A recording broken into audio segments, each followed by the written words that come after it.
When I first announced I was coming for this hardcore championship, I made my intentions clear. This title is the perfect excuse for me to do what I do best, and that's hurt people. So, I don't understand the shock on all your faces every time another one of your favorites comes for me and ends up on the shelf. Foley, Sting, Darby, Seth Rollins, it doesn't matter who. When you step in the path of the tribal chief, you get demolished. Period. End of discussion. Excuse me, Roman. I was doing some reflecting and reminiscing about the past when I remembered I had this tucked away in my attic. The original ECW championship, more importantly, the original hardcore championship of this industry. And it got me thinking, the blatant disrespect you showed me in our history when you told me you never cared about our friendship and that you simply used me all those years hit me hard. With every new prospect I've managed not working out for one reason or another, I thought about calling it quits. That's when I realized there was never any reason to be searching for the next big thing to begin with, because I've had real friends for over 25 years that were the next big thing before it was a cool term to say. The men of ECW were hardcore before you were thought of Roman, and their impact laid the groundwork for what this industry would become. And next week on TWFC Nitro, they're coming to show you what hardcore wrestling is all about. Paul Heyman claiming ECW talent is coming next week, but let's look at the Blackpool Combat Club's locker room. I know things got heated between us, but it had to be done. Now we can move forward as the two top guys around here. Oh man, this is something you really trying to justify acting like a complete ass?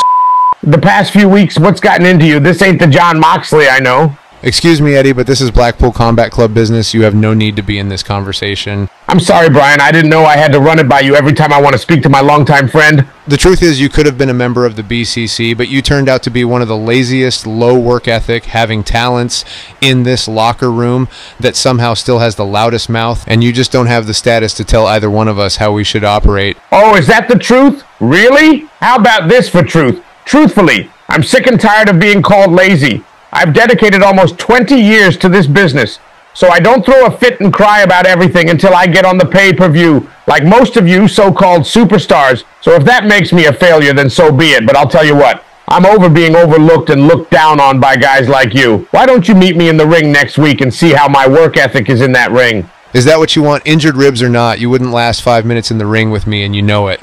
Just show up next week and we'll see Dragon. Hey, Mox, I guess next time I'll make an appointment. Well, it looks like we got us a big one-on-one matchup for next week, ladies and gentlemen, but let's show you something that happened earlier.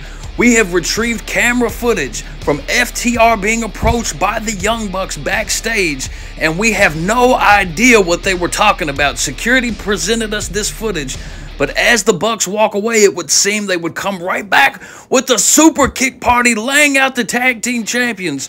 We will bring you more news on this topic as the story develops, but all we know is we just found this footage. But let's show you what happened earlier today.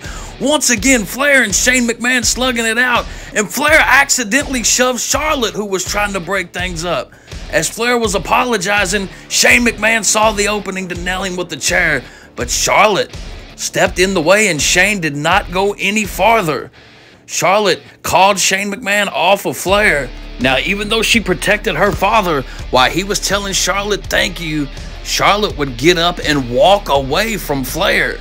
She does not want this match to go down, ladies and gentlemen. Something's got to be done. This is a robbery. I won the match. I'm still undefeated. And that second match, I never gave up. That referee should be fired. Just calm down a little bit, Kevin. Why on earth did you ever even accept the second match? You could have walked away with both briefcases. Listen, what's done is done. The council won't just let me undo something like that. But take the night off, clear your head, and next week on the KO show, you can clear everything up.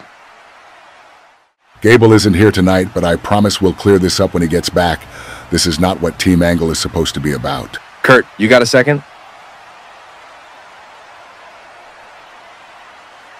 Look, I'll be 100% honest. I've been on a mission since TWFC started, to prove I can go at the highest level. I never expected to walk out of TakeOver with a Money in the Bank briefcase. And honestly, I don't plan on carrying this thing around very long. I want to do the honorable thing and be transparent. I'm cashing this thing in tonight for a match during Bash at the Beach. That's a month and a half away, so we both have time to get in a full training camp. You and me have never crossed paths, and I have the utmost respect for you. And that's why you are the man I have to beat in order to cement my status as a main event world champion here in TWFC. It's nothing personal, but I have every intention on taking that championship away from you, respectfully. Wow, I certainly respect your decision to do the honorable thing and not taking the cheap way of cashing in. But kid, this isn't going to be the big statement you had planned. I'm at the top of my game and don't plan on dropping this championship anytime soon. But it sounds like you've made your mind up. So all I can say is, may the best man win.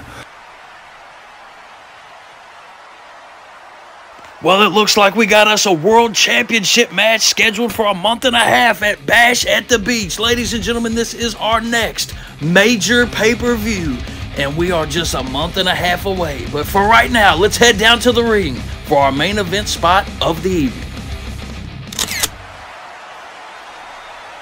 Since the day TWFC started, I've been targeted by some of the biggest, baddest monsters this business has to offer. As soon as I get rid of one, another is just waiting to pounce. So now that I've beaten another challenger in Yokozuna, I fully expect someone to try and make a statement at my expense. Just heed my warning in advance, this is nothing new to me. So if you come for the American Nightmare and this TWFC Championship, you better make it your best shot, because I'm done playing nice with guys who like to jump me from behind or use weapons to cause harm.